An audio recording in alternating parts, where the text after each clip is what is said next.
Gettysburg Seminary presents the Seminary Explores podcast. Conversations on faith, art, people, politics, theology, life, and more, with voices from around the corner and around the globe. There's an old motto, I think from the Goodwill, that would say, not charity, but a chance. Today we want to raise the question of charity versus sustainable development.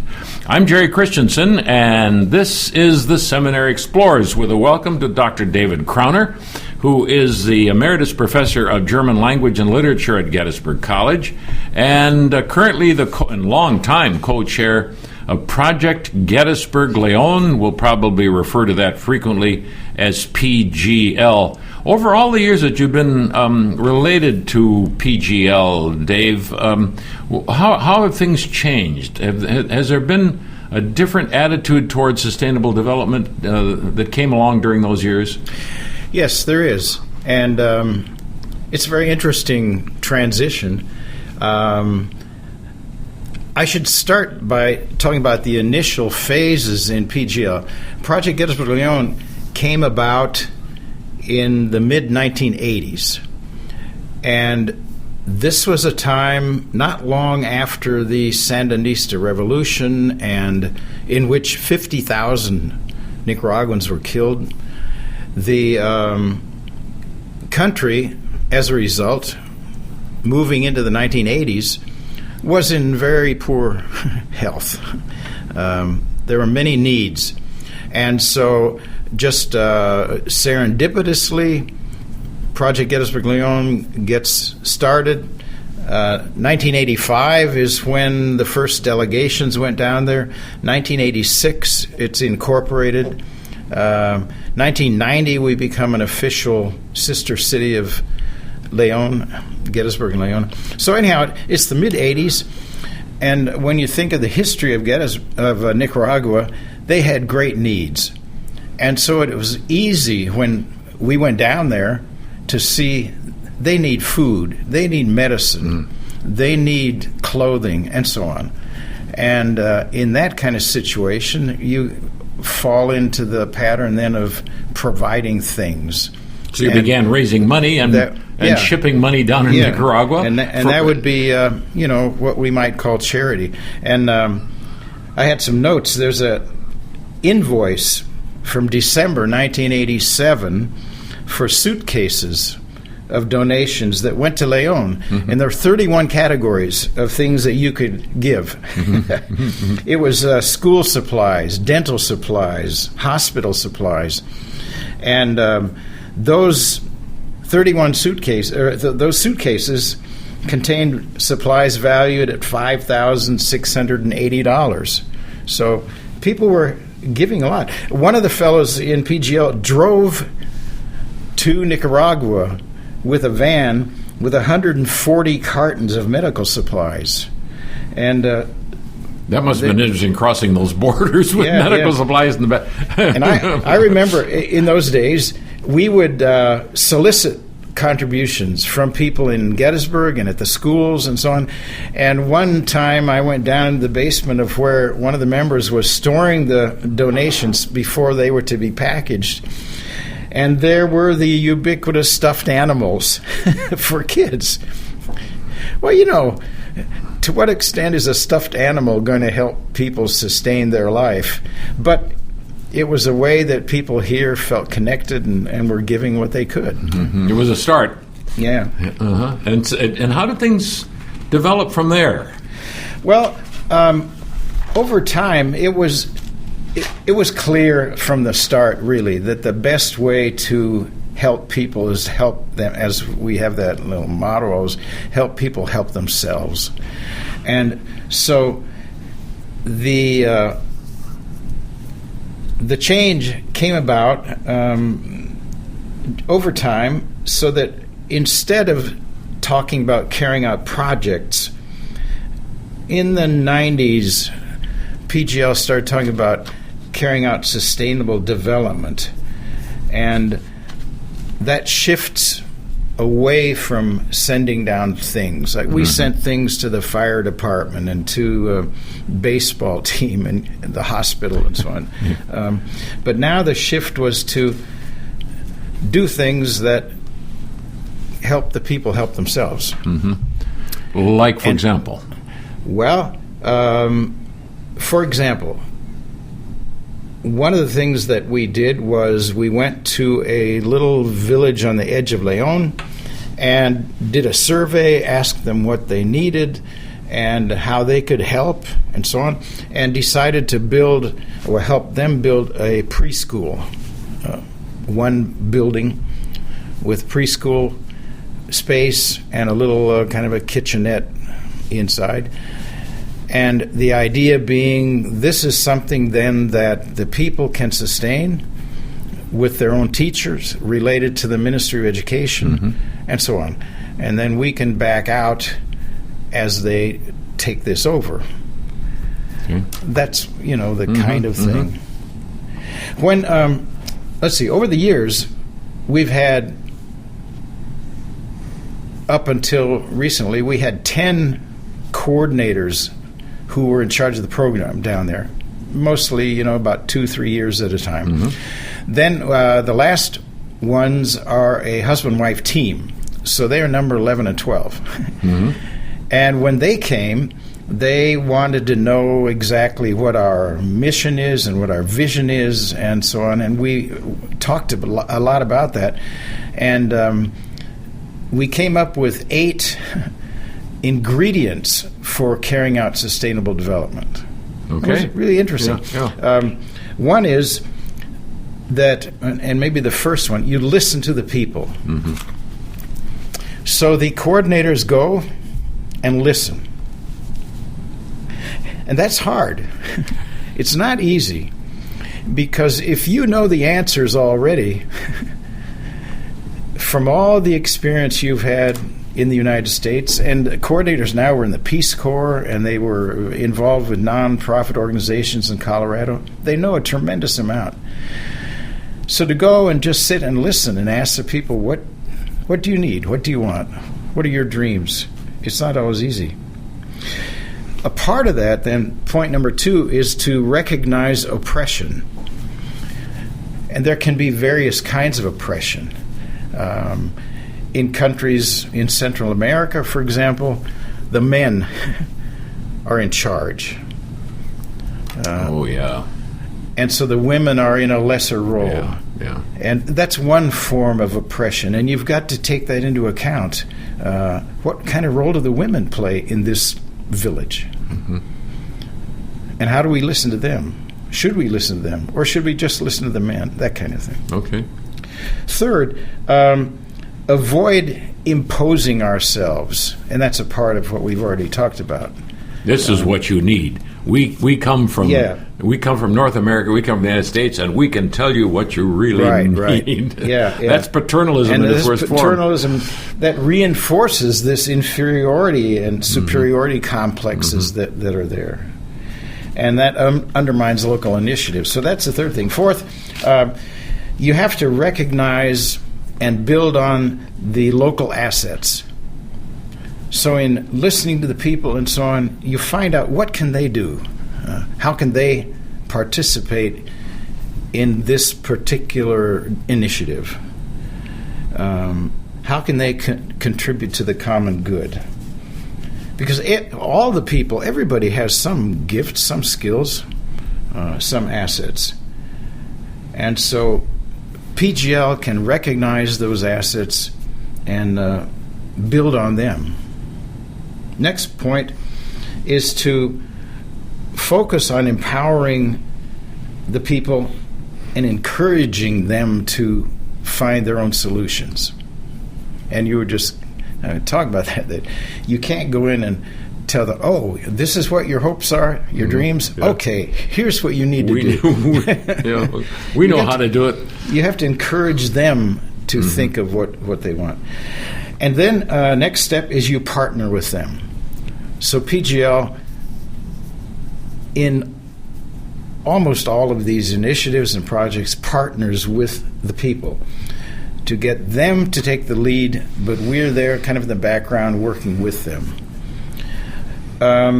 One more, that's on a little bit different level, is that it's good in these initiatives of sustainable development, it's good to make connections, to network, because in Nicaragua there are other organizations doing similar work, like PGL. So we can, if they're in the area, in the neighborhood, we can go to them and say, hey, this community is interested in a particular, let's say, water project. What experience have you had? And are you interested in networking with us? And that is very helpful, especially if they've already had contact with the people, finding out what the people want. Then the last one, and this is one I hadn't really thought of when we were having a roundtable discussion, is to celebrate the positive change. Oh, yes. That at points along the this development, you can have, parties, celebrate what's happened that's good, so that the people have a sense, hey, this is working, and we've accomplished something. You can divide it up into a series of little celebrations, essentially saying, this is a job well done. You people are doing a good job. David Crowner is our guest today, a former professor of German language and literature at Gettysburg College and currently co-chair of Project Gettysburg-Leon. We're talking about sustainable development versus charity. Not charity, but a chance. And the 8 criteria that they have developed at PGL, Project Gettysburg-Leon, to have the possibility of sustainable development. What projects have you actually then been involved in when these criteria, or some of them before you actually articulated them, were in force? What are your big projects in Leon? Schools? The biggest ones at this point are assisting the community of Talolinga, a rural agricultural community up in the hills outside of Leon. And that has to do with their agriculture. The second big one is supporting a school for the arts in Leon itself, Taller Suchalt. And the third one is working with this community of Monte Horeb, where we started that preschool. And another one that's a little bit to the side of these is supporting a school for children at risk, for youth at risk, with a before and after school program, where we help support one of the social worker teachers there. And so we've been doing that for a number of years. Those are kind of the main ones at this point. Are you thinking of changing projects with your current directors on site, the couple who really back this idea of sustainable? Are you thinking of changing some directions in those projects? Yes. Or initiating new ones, or you're in the process now of investigating with the people what they might want to do? Yeah, we're in the process of investigating right now. One example is the directors there met with a teacher in one of the public schools who is very interested in introducing a program in studying the environment and saving the environment, because that's a big issue down there. So environmental studies. And the question is, what could we do? How should we be involved? What could our role? That's about as far as we've gotten. But it, on the surface, up to this point, it sounds like a very good initiative to somehow help this teacher who's really, dedicated to this. That's one. You get occasionally persons there who you've developed a relationship with, and they have a special need. Surgery, something to help a child in the family, illness, something like that. Yeah. When you face those individual cases, I'm not sure you've got an answer, but that's got to be a tough one. It is. Well, you brought up a really interesting topic, because there's a wonderful gentleman who is the driver of the pickup truck, or if they need a van down there when groups come down to visit. Wonderful guy. Now, in the background, you have all this that we've just talked about, how development ought to go. he came to Carlos and Jessica, our two directors, and said, my young daughter needs hospital care. She's very sick. And I'm wondering if you can help me out with a loan. Mm-hmm. So here we go. Mm-hmm. This is not sustainable development like we've been talking about. But how do you tell someone who's so close and been so loyal to PGL, oh, I'm sorry. Yeah, we don't do that anymore. This doesn't fit our categories. Yeah, right. Well, it probably is, instead of one or the other, it's going to be both and. The main focus will be on sustainable development, but you can't turn a blind eye to some individual needs. And the difference there is it's not going to be charity. It's going to be a loan, if at all possible. He's going to try to have to... Or if you go back into the 80s, there was the Hurricane Mitch. And people needed immediate emergency aid. Mm-hmm. And you can't say, oh, I'm sorry, we only do sustainable development. Yeah. And we canvassed and raised thousands of dollars for, emergency aid. So there's that, too. Another exception you've already mentioned that I can imagine, you have for a long time had a School of the Arts of some kind, and it's well known here in this area because you brought people here to do. In fact, where we're interviewing today at Gettysburg Seminary, I'm looking across the hallway, and there is a marvelous mural done by one of the artists who came up from Gettysburg and from Leon and helped us here in Gettysburg to put this together with the help of locals, leading me to the point of an art school is not really sustainable development in a sense either, in a technical sense. It doesn't pay for itself. No, and if you look around in Gettysburg or probably any community of where people who are listening live, how does a group of artists sustain itself with an art? Rarely is there going to be profit in the kind of arts that the kids are doing. Here, you have to have a lot of charitable contributions. Yeah, the art school has been wonderfully successful. It was founded in 1994. One of your earliest and longest. And many young people have learned painting and dance and music and so on there. When Carlos and Jessica arrived a year ago, they said, let's investigate now and see how we might be able to make the school more self-sustaining. And that meant moving into a plan of having an administrator and making sure that the books are kept properly. And that meant bringing in a financial advisor to work with them. Well, you take some young artists and anywhere in the world, using these criteria we were talking about, listening to them, not telling them what to do and so on, and try to get them into a system where they have good finances and good leadership and so on. It's not easy. And you have to account for the pencils and the pens and the brushes. And so Carlos and Jessica are struggling with that. It's a teachable moment. It's not going to be an easy, but it's a teachable moment that people who are artists still have to be responsible for the kind of the money they received and how it is spent. But that doesn't mean that you remove the school from your list by any means. No. We just make sure that we are working in such a way that they are doing as much as they can for themselves, and that we're supporting them. That we're not taking the lead. I have to add one little note. There is a possibility now of aligning the school with through the mayor's office with a space where they can have their school, and that would eliminate paying rent and so on. So there's some good options out there. In the foreseeable future, you and your current directors then are probably going to continue this policy of sustainable development and move away as much as possible from the criteria of charity alone. Yeah, definitely.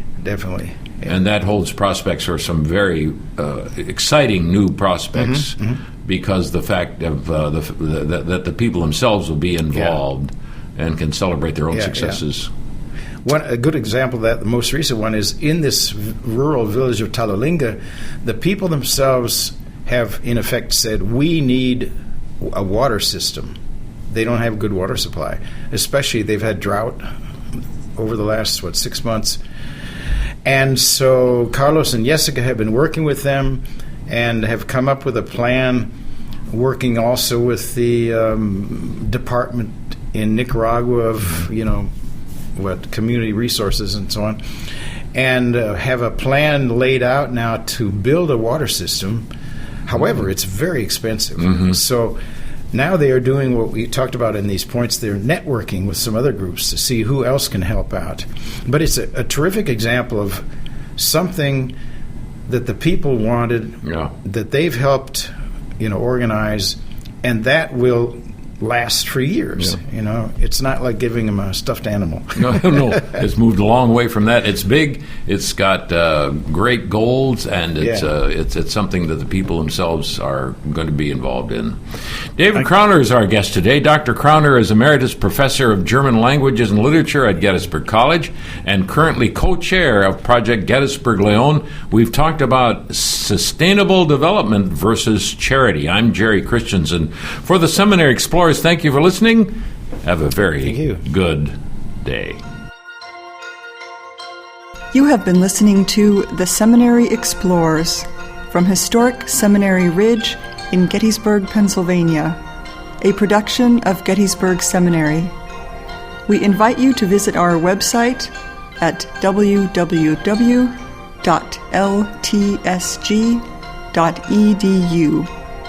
Opinions expressed on this program are not necessarily those of Gettysburg Seminary or the Evangelical Lutheran Church in America.